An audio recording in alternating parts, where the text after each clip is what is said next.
Welcome back. A landmark shift today which could dramatically change the way we're able to access our favourite sites online. The US Federal Communications Commission voting to repeal the so-called net neutrality regulations, potentially paving the way for providers to control the way in which Americans can connect online. Now, for more on this, we turn to our correspondent Asha Westropp-Evans. Asha, why should we care? How is this affecting us? Look, Tracy, this is a fundamental shift in the way we see the internet. Back in 2015, the Obama administration in the United States put in place regulations to prevent internet service providers from being able to limit content to people. That means that up until at that point, the internet was regulated like a utility, like your phone line, like your water line, like your internet.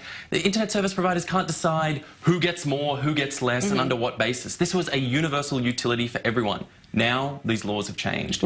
Now internet service providers can choose what runs faster, what runs slower. So much like your cable package at home, you buy the sports package and you get access to the sports channels. But you might not get access to the entertainment package. The internet might become just like that. Okay, so let's talk about why now. What prompted it to be repealed today? Okay, so this really has come off the back of the appointment of Ajit Pai. He was a Trump appointee, a massive mover for deregulation in the industry. Ajit Pai was formerly worked for Verizon, one of the big internet service providers in the United States, and used his leverage to came in fighting for deregulation. This has been a pillar of his desires to push the FCC to deregulate, to move away from net neutrality and allow, as he says, internet service providers to have a free market. He really wants to push the classic notion of free market openness when it comes to the internet, moving it away from a utility and considering it a commodity, really commodifying the internet. Okay, so then who are the winners here? It seems clear, but who are the winners and who are the losers? So, as with a lot of politics and a lot of deregulation that's been coming up recently, it's really been, this battle has been pitched as the common man versus big business.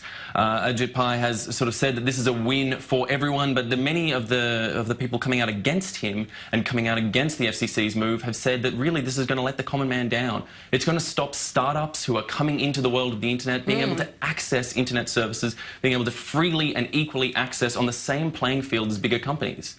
That being said, an interesting point to note, Google and Facebook, two of the biggest players in the internet, have actually come out against this deregulation move, arguing that a free and open internet allows access for everyone and is a win for people across the board. Right, well that is the basis, I suppose, at least of Facebook, of its very foundations. Precisely. And how does then impact, just briefly, Israel being the startup nations of sorts? Well, exactly right, Tracy. You've hit the nail on the head. This is a startup nation where companies come and go all the time, trying to access the world through the internet, trying to access the wider market, and now it might be more difficult for them to access the US market.